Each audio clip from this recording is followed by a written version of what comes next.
Welcome back. Let's think about our third principle of economics. Rational people think at the margin.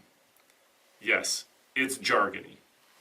So what do each of those terms mean? Let's start with rational people. Rational people systematically and purposefully do the best they can to achieve their objectives. Economists sometimes refer to this as self-interest. This is simple. This means that people are making decisions that make them smile, that bring them enjoyment. It doesn't mean they're selfish. It just means that they're pursuing their own objectives. But what does it mean to think at the margin? So thinking at the margin means to think at the edge, to think about an incremental adjustment to a plan, right? A little bit more or a little bit less. These are thinking about marginal changes. So a marginal change is a small incremental adjustment to a plan of action. Let's look at an example. So suppose you go to the grocery and you're going to buy some milk. You walk up to the milk cooler and your eyes focus sort of somewhere in the middle. And you think, well, is that the right amount of milk? Or do I want to purchase a little bit less? Or maybe do I need a little bit more? That's the idea of thinking at the margin.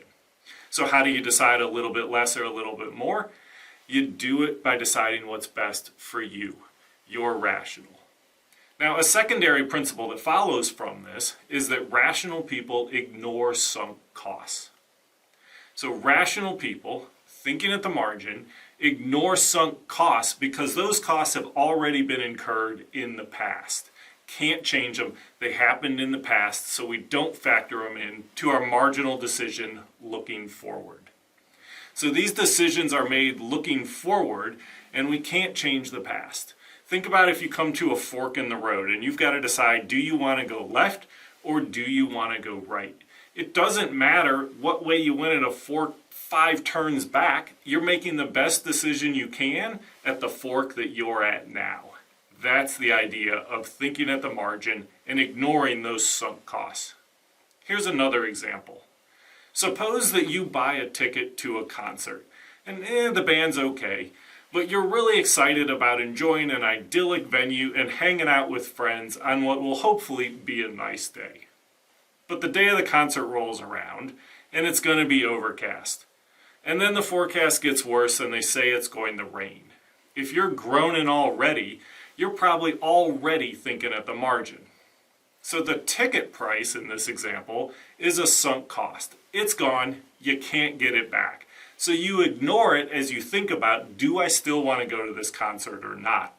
So the marginal decision is, do you enjoy the concert and the show enough to go in the rain?